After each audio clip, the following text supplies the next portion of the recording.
Today, we're going to explore a really fascinating connection, this kind of ancient echo that you can hear across thousands of years of history, linking two of the most important figures in the entire Bible. I mean, think about it. Joseph and Jesus Christ. On the surface, they seem like they're from completely different worlds. But when you start to look a little closer, this incredible pattern starts to show up. So, what is this hidden thread that ties them together? All right, let's jump in and see if we can unravel this thing. Now, the key to unlocking this whole thing is a concept called typology. Don't let the word scare you, just think of it like foreshadowing. It's the idea that a real person or a real event in the Old Testament acts as a kind of blueprint or a type for an even bigger reality that's coming in the New Testament. This is the lens we're going to be using to look at everything today. Okay, so our investigation starts with clue number 1. And honestly, this one is pretty shocking. It's a story of betrayal, but not by some random enemy. It's by the people who should have been the most loyal. So here's the core parallel, right? On one side, you've got Joseph. His own brothers, totally consumed by jealousy, sell him off into slavery. Then you fast forward centuries and you've got Jesus Christ, betrayed by Judas, a guy from his own inner circle. I mean, in both stories, the chosen one is rejected and handed over by his own people. But believe it or not, the connection gets way more specific than that. The price tag on Joseph's life, what his brothers thought he was worth, was 20 pieces of silver. It was just a cold, heartless transaction that completely sealed his fate and sent him away as a slave. And then, all those years later, the price for Jesus is 30 pieces of silver. Now, yeah, the numbers aren't exactly the same, but that's not the point. The parallel is absolutely unmistakable. Both of these world-changing betrayals were finalized with the clinking of coins, reducing a human life and a divine mission to just cash. And look, this isn't just us reading between the lines. It's spelled out right there in the text. Genesis tells us the exact price, making this one of the clearest and most direct links you can find between the two stories. But the similarities don't just stop at that one act of betrayal. Not even close.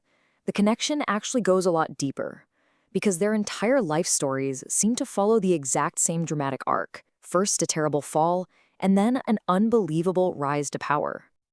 So you have to ask yourself, right? Was the betrayal for silver just a one-off thing? Or is there a much deeper pattern happening here? One that maps out their whole journey from the absolute lowest point of suffering to the highest point of glory.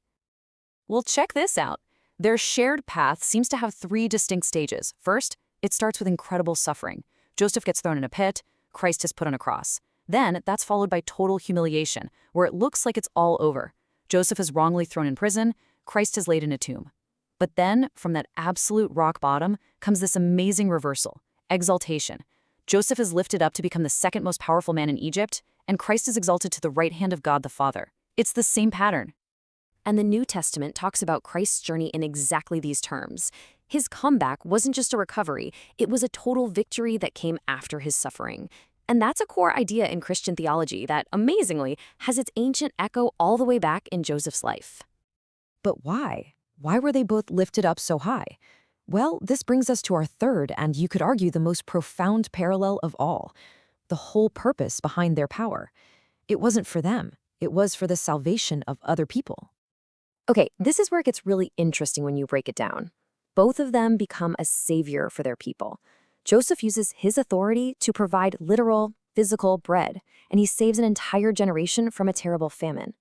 Then you have Christ, who, in a perfect parallel, offers himself as the spiritual bread of life. And here's the kicker. Both of them use their powerful position to forgive and reconcile with the very people who betrayed them in the first place. And Christ himself makes this exact connection. Just like Joseph handed out the grain that kept people physically alive, Jesus presents himself as the source of eternal spiritual life. It's a really powerful metaphor that makes that typological link even deeper. So we've got betrayal for silver, a journey from the pit to power, and a mission to save and forgive. What does it all mean when you put all the pieces together? Well, this is the ultimate question, isn't it? Are these just a bunch of interesting coincidences that we're finding in some old books? Or, as typology would suggest, are these intentional echoes that are pointing to one single massive story, a divine plan that's been unfolding throughout all of history? You know what's wild? Joseph himself seems to understand this. When he finally reveals who he is to his brothers, he doesn't just see them as the bad guys. He actually sees their evil act as something God used for a bigger purpose, to save lives. And incredibly, the New Testament writers talk about Christ's betrayal in the exact same way. Peter gets up and preaches that even the horrible act of the crucifixion was all part of God's determinate counsel and foreknowledge. There it is again, that same theme echoing through time, a divine purpose being worked out through human actions. So, at the end of the day, the most crucial point is this.